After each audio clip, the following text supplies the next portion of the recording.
What I will, Digimon, what coming in with another repeat of the video because I thought I was recording. I gave absolute knowledge of my ratios taking all the source, but I didn't actually hit the button, so I'm doing a take two on this bad boy because, you know, I love recording stuff twice. So in this video, I'm going to give you my rendition of what I will be doing in BT22 when it drops for the Cendrillmon / Kaguyamon deck. I might as well put sister magic on this bad boy because, you know, Mirai and Arisa are definitely locked in for real. So in this video, go over the ratios, tech, all the source, and the reasonings behind my choices. So if this is a video for you, then stick around and enjoy. And if you're new to the channel, like what you see, make sure you subscribe and tick that notification bell because I do videos on the regular. I nearly fumbled the bag, but let's keep it going. So right now, eggs. So this was actually quite a hard choice here, and I'm still a bit undecided which egg is actually better, because the new BT22 egg is actually pretty solid in terms of what it is doing, because it's pretty much our overall game plan. We're going to be deleting the token or puppet traded Digimon. We're going to then get that draw. But then thinking about it, it is only your turn. If this was all turns, very easy to do, because it's actually our turn. Not every time we're going to be aiming to delete something unless we are overclocking and being the thing, which is going to be a little bit problematic out there, or if the opponent interacts with our board state when we're doing something. So that's why I was like thinking, well, maybe, just maybe, the starter deck Kaguyamon might be still a little bit best in the slot, because this is just purely if we have another Digimon out and we're attacking, draw one, which sometimes we may just have to pull out, have another Digimon out and swing and be able to draw without the condition of having to delete something. So I'm a little bit like, I'm not sure which is actually going to be quite best in slot here, because not all the time I'm going to be deleting something unless I'm going up and I've got the perfect line. You know, guys, the nuts of the new level 5, deleting a token, happy days, getting initial draws, whatever. But if you don't have that, when am I getting that draw though? you know what I mean? So currently at the moment, I'm a little bit indecisive of what I actually want to be running there. So then going over to the level 3s. Level 3s are still pretty much similar to what I run now. EX7 Shumon is absolutely the GOAT for memory efficiency plays right here. Awesome plays that you can do with promo Arisa right there. Realistically, you're going to go into a champion for free if you have at least one promo Arisa out, which is very huge right there. Great ways for us to obviously recur this from Kaguyamon. Always the freaking nuts right there. This Timberland right here, beautiful. Aging like a fine wine. Then we go over to the promo Shumon. So this actually is still probably one of my favorite Shumons, just because just being able to neg a security attack off the opponent's Digimon does come up. Because it stops them from basically going for lethal of when this actually drops. And it's still quite great if you are facing off against, you know, armors, if they've got Magnum on X, and you just don't want them to trigger that effect again. Shazam! Try these size 9s up your ass, because that is where just negging that security is going to be very helpful for us to stop that from happening. The inheritable also pretty juicy right there. There is an argument that you could probably switch this out for the new Shumon, which effectively, if you do play that out, you can give one of your puppet Digimon blocker, which is pretty good if Kaguyamon gets Digivolved or so stripped and bounce back to your hand. You know, being able to just kind of make sure that you've got another Digimon that's going to, you know, have blocker is always going to be great for you to, you know, not get absolutely lethal to death. So, still run that too.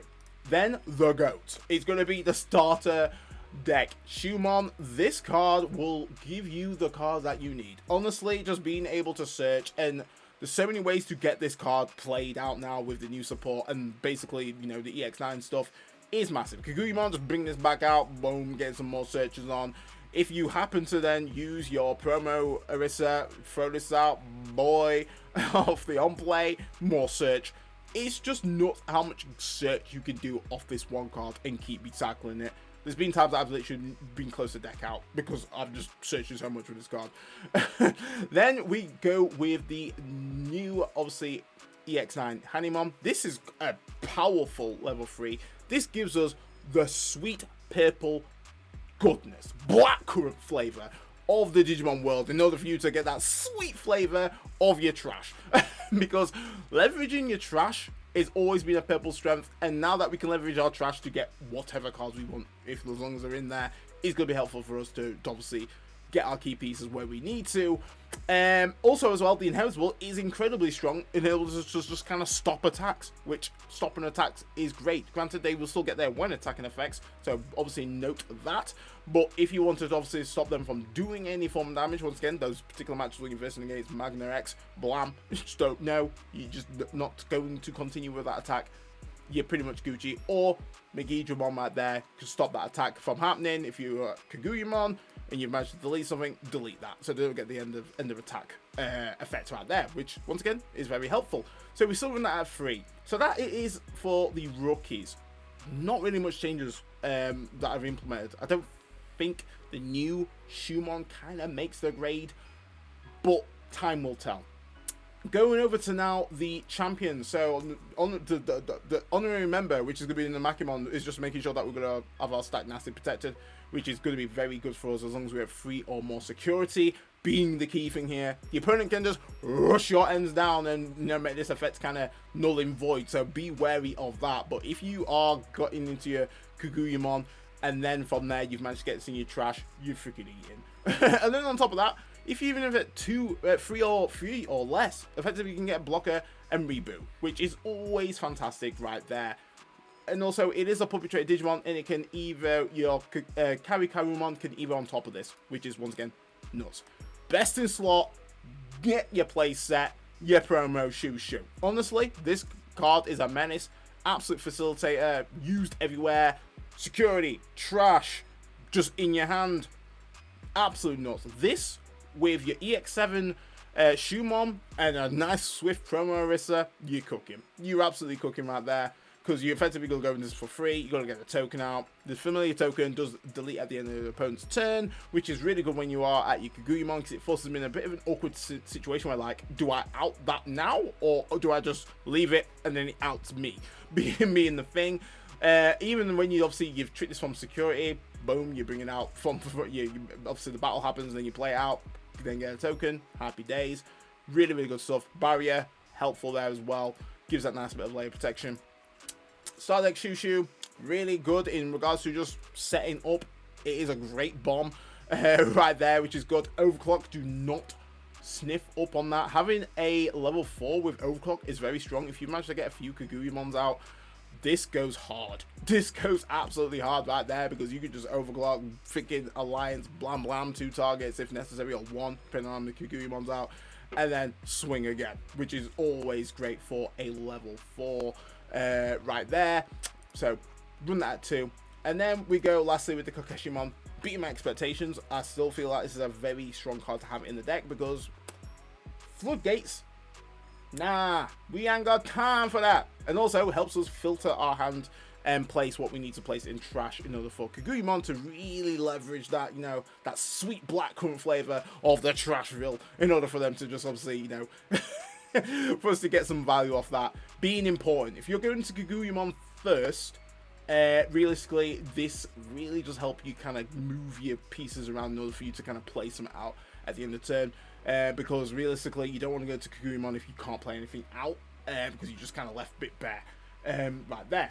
But really good here. The fact that it's got Windy Development also on deletion there too means that we can use it as overclock fodder in order for us to kind of delete a little bit higher in regards to, you know, minusing a higher DP threshold, because naturally the tokens are 3k, this is 4k, which is actually a lot higher. And on top of that, that glorious Inheritable is going to be helpful for us to stop that attack right there. Now we go over to the level 5. So we actually now finally add a bit of BT22 flavor into the mix, and we do go in with the new Chaparral. So this is going to be great for us for the kind of that nice cheeky warp mechanic, which is going to be good for us. You know, in order for us to kind of either on top of a Shumon by tucking a Shumon from trash, we're able to go into Chaparralmon for a distribution cost of 3, ignoring the distribution requirements, which is once again really good as long as we have an Orisa out, which we should be having this out for real. It does have that overclock, which is also going to be glorious for us in order for us to, you know, make sure we go for a cheeky swing if necessary. Granted, it does not have rush, but if you do have a start deck Orisa out, effectively this is, I don't know if this is actually not, no, actually ignore that because you've reverbed from your Shumon. which is also fantastic. As long as that Shumon obviously does have Rush, or it was played out the previous turn, you're laughing. Inheritable wise, same as the others. That's the reason why I love this deck, and this is the reason why I don't run any aces at level 5s, because that protection inheritable is going to be good for us. Now, you know, I hated this card initially. Now I'm really falling in love with it because it does have on play when Digivolving, and it's just great in order for us to kind of push those minus DP thresholds a little bit higher, because we just want to make sure that the opponent's dead. Like, I don't want my opponent staying on the field.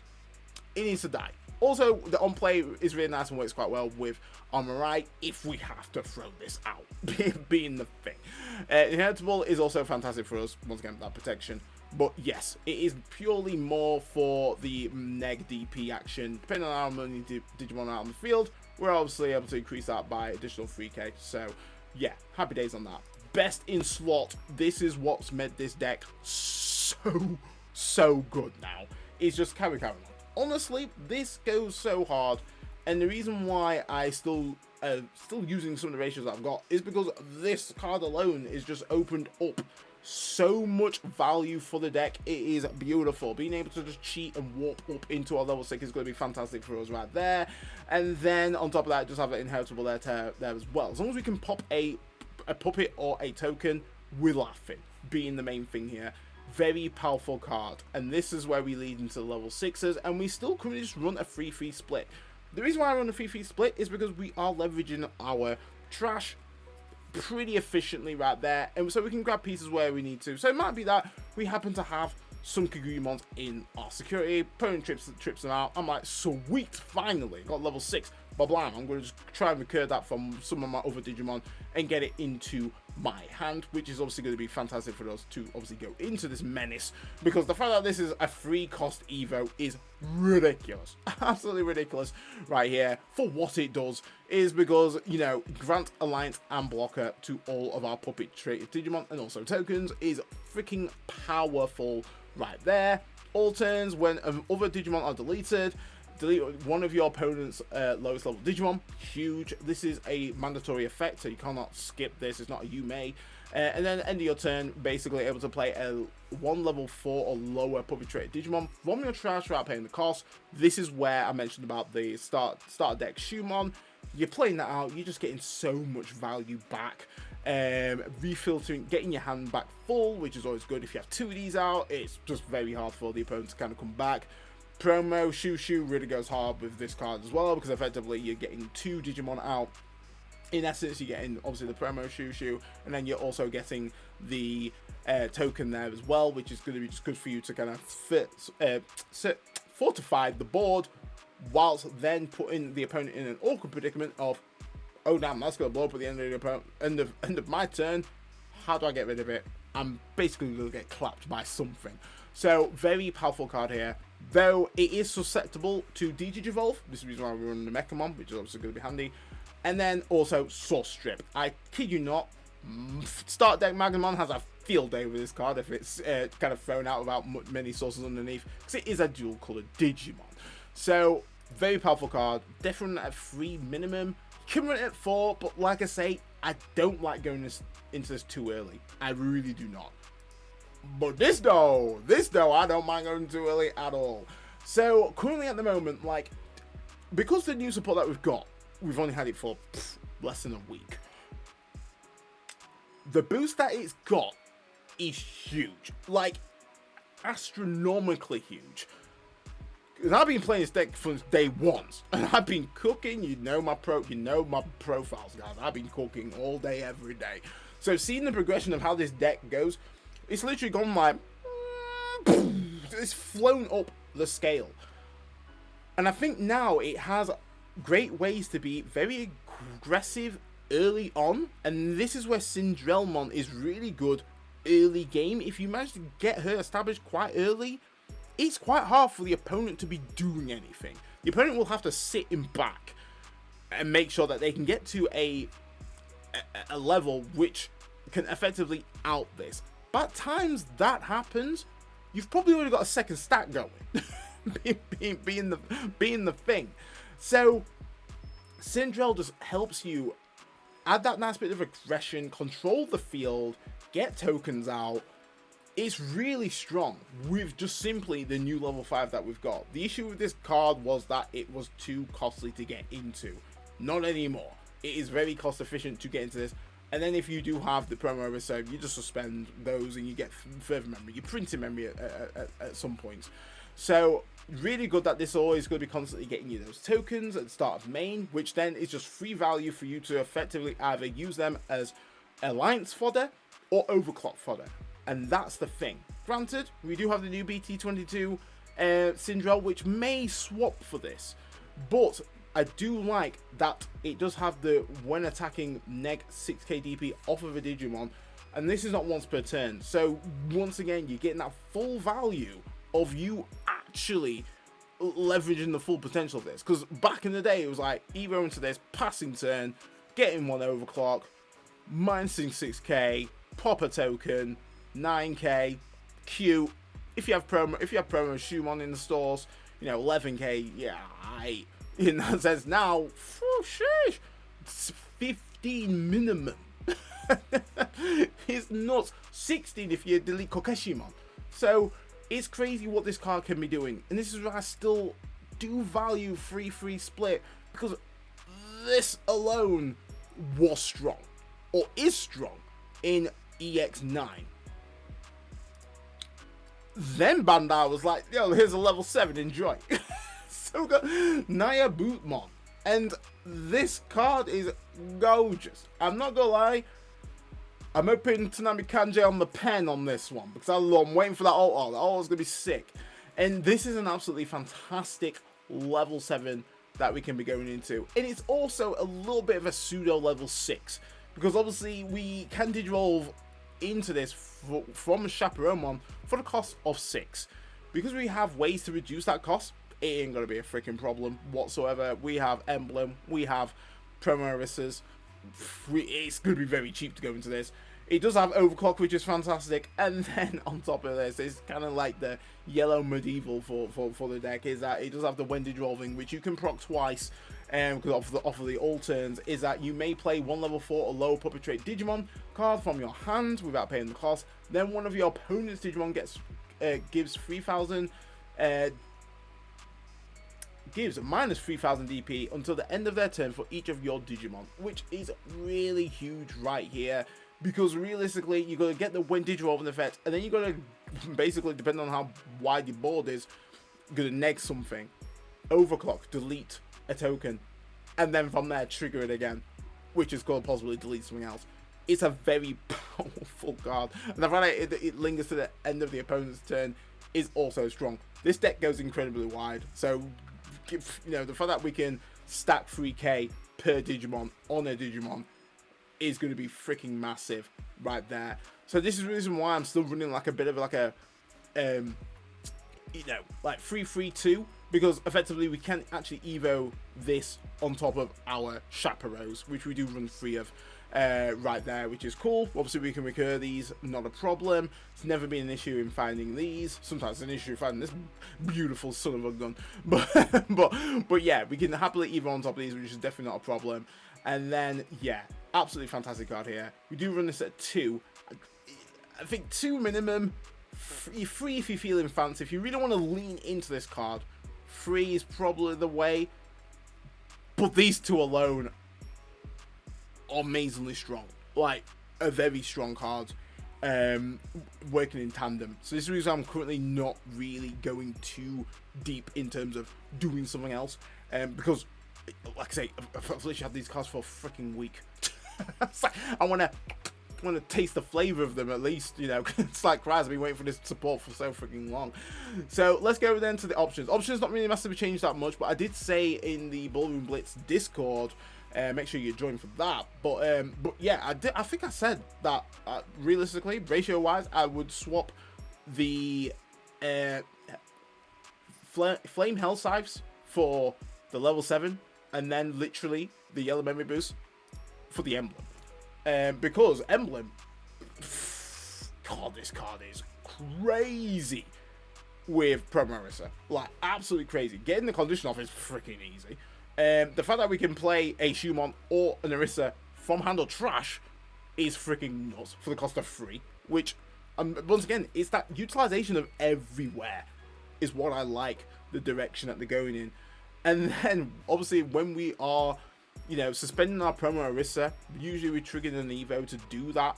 Then we can trigger the delay of this, is that we can Evo into a, when one of our puppet trait Digimon digivolves into a puppet trait or Liberator trait Digimon card in the hand, obviously we can reduce that dissolution cost by 3. Huge. Obviously with promo Orisa, we're going to be suspending gaining memory. And this is effectively, because we build out so wide, we could just literally Evo, I don't know, say if we had like EX7 Shumon, Evo into a promo Shushu, suspend the promo Orisa, and then we trigger this, and then we could effectively then go into freaking Puss level 7 for a reduced cost of 3, which is going to be fantastic for us right there. Depending on how many promo Orisas that we do have out, or other stuff that we have out, it's so many combo plays that you can be doing with this card alone is pretty nuts. And then its actual security effect is its main effect, which is nuts, absolutely nuts. If this was just essentially like just play from hand, yeah, right. But the fact that you can play Orisa or Shumon from hand or trash is where the value really hits for me. Because it's just an awesome combination that you can be doing, and just obviously, you know, reducing the Evo cost is just going to be great for us to, once again, go into this little puss, or, you know, go into another one of these. The possibilities are endless, literally endless. So then going into the usual suspects. So physical, we know what physical goes really hard in puppets. I mean, it always has. But now it's just like, depending on obviously your Tamers setup and so forth, you can literally go into a level 6 for the cost of freaking 2. Like, it's crazy if you have this set up.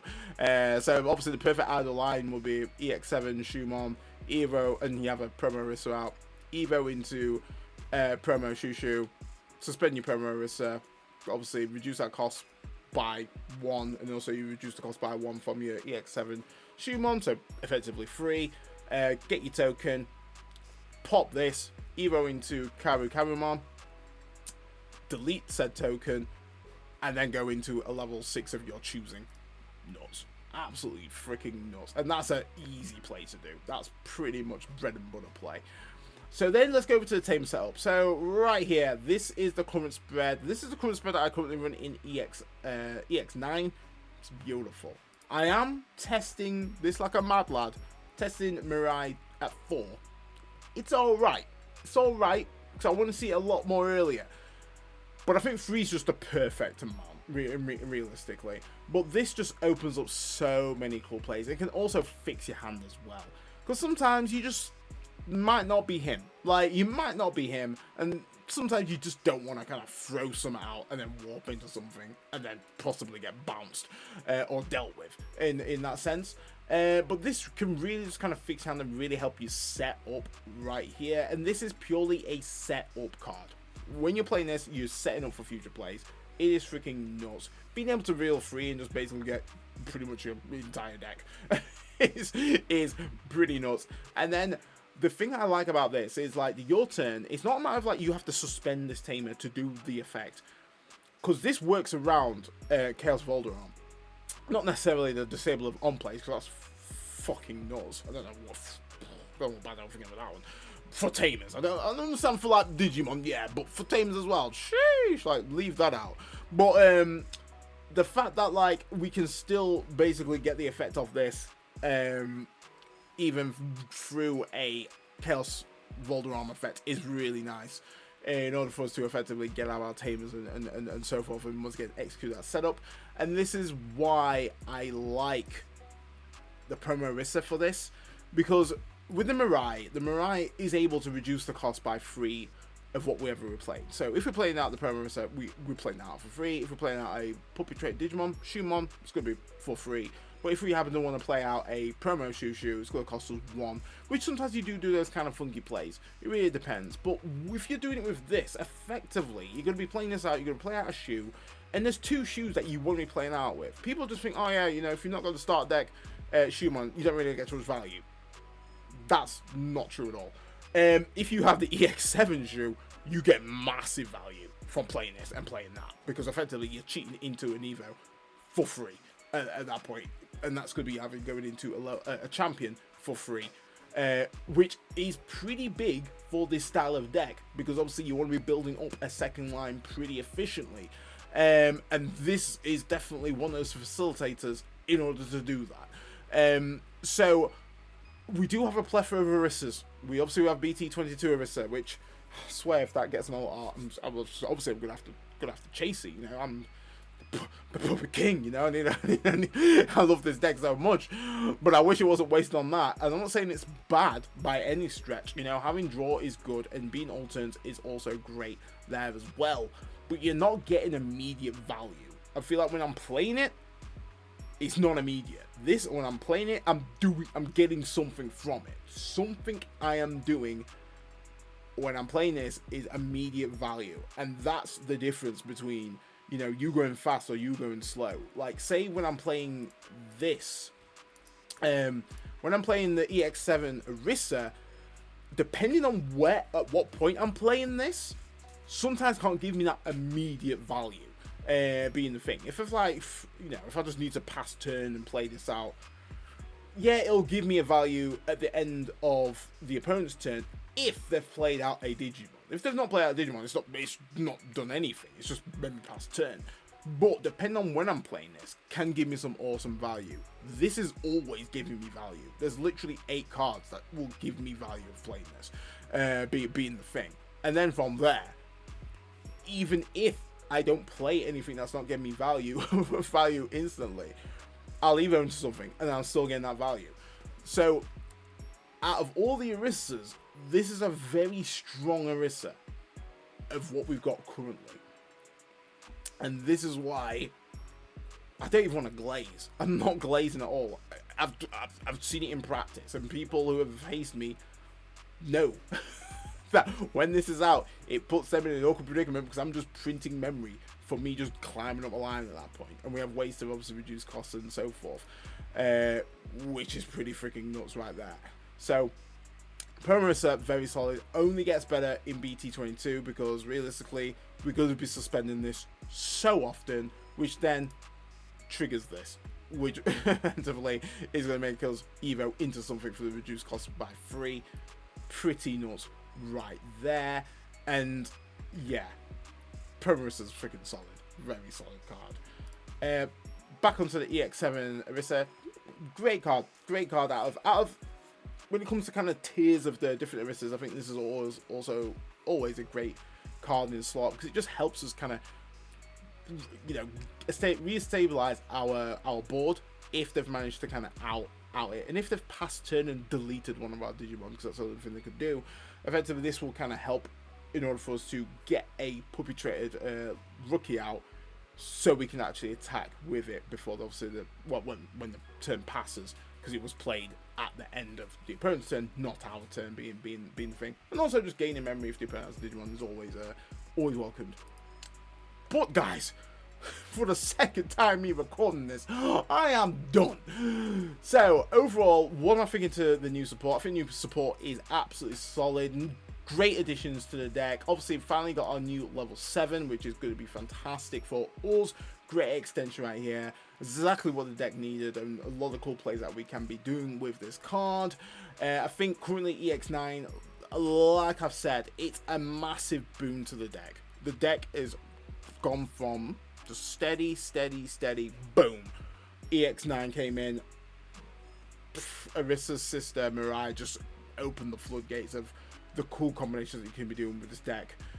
For real. Still torn on the eggs. I'm still torn on the eggs. And I'm like, I think the reason why I'm torn on it is because I've not physically played with these cards. And this is why I'm usually a bit apprehensive when it comes to these kind of videos, because I like to play with the cards to give you a really good in-depth analysis of the deck.